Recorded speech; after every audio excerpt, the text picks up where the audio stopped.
Hi, I'm Marcel from Pyrodigital, and in this video I will give you an overview of the output monitoring indicators. So when we start up the field controller, we will see a sequence running. First of all of the outputs get red, then they run in red, and then they run back in green. This sequence shows you that the indicators are working properly. When we go to check status and we turn the key to check if it is safe to do so, we see that the indicators now get green. This tells you that there's power on the bus. So whenever this is green, the bus is powered up. So we go back to stop mode. We are asked to turn back the key to off position. And let's say we accidentally turn the key now over to say fire. Of course, I should not do this at all if I'm in the wrong mode to turn the key. Well, anyway, here's it's safe at the moment, so I'll do this. And of course, the device will now complain about it because that's nothing that you should do. But you also see that the indicators went green, so they tell you it's powered up. In the fire modes, it gives you some additional information. So we enter manual fire and we turn to fire if it is safe to do so. Now we see that they're not only green, they are also blinking. And this indicates you that you're not enabled. So you still, like on the old field controller, you have the hold fire indicator, but you also have the blinking of the monitoring LEDs. So if I now press down and hold down the enable, we will see that the hold fire goes away and that those green LEDs get static. This means we are enabled and ready to fire. I turn off the key and we now enter check status again. I turn the key to check if it is safe to do so. So now let's see what happens when we go to manual check.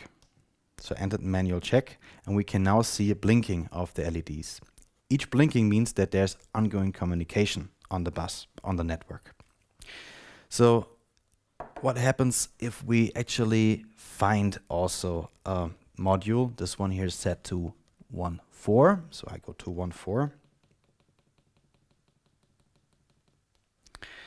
Now we see that the indicator here gets statically yellow, and this tells us there's a module found on that port, on that output. And of course, if I take it away from the 1 and put it into the 3, then the 3 will get static.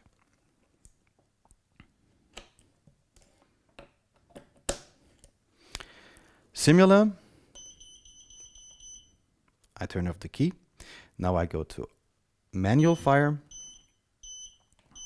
turn to fire. Similar, if I'm firing in this mode, we will also see that the LED indicators quickly blink yellow and show you that there's ongoing communication. In this case, of course, it was a firing command and we have seen the clamp 0 blinking. Okay, so what else can this mode do? Those LEDs do. They show you if you have got a partially short on one of your outputs. I generate now here one on output number 2 by inputting a partially shorted cable, and we now see that the indicator gets red. That indicates you have got a problem. You have got current flowing on this port that is higher than it could ever be on a PD network. So it's not so high that it trips your fuse, your thermal breaker, but it's out of range.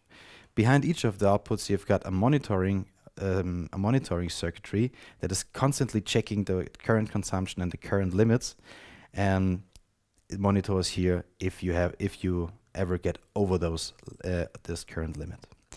Anyway, you have got a problem on one of those outputs. You can still work on with all the remaining 4 other outputs. So in this case, I fire on the clamps on this module on output number 1, while output number 2 has got the partially short. So as you see, there's no problem. It easily works, and we can use this to subdivide our fireworks for more reliability, for more redundancy in our fireworks shows. So say you now have a bigger problem. You don't have just a partially short, you really have a short that is consuming a lot of current, that is drawing a lot of current. And let's see what happens in this case. So this one here is a completely shorted cable, and I plug it in. what you see, it's shortly on red, and then the circuit breaker, the thermal circuit breaker, pops and the LED goes off because there's no power anymore supplied to this output. It will take now some seconds and for the circuit breaker to cool down, and then you can push back the circuit breaker. You hear a little click. If you are in a silent environment, you will hear a little click before you can plug it in again. In any case, if the circuit breaker would ever fail, which actually should never happen, there is still a double safety built into the device. I earlier said that the monitoring circuitry constantly monitors the current levels, and if it ever sees the current level going out of boundaries, it would, in the extreme, kick in a so-called software fuse. Now I actually heard the click, and I should be able to plug it in again. Perfect. Now it's back on, and we see the green light. So however, the software fuse gives you the additional double protection. So in any case, one of the systems will fail, a second one will back it up. Thank you for watching. I hope you enjoyed this video, and please check out our website pyrodigital.com for more videos and of course also for our products. Thank you and see you soon.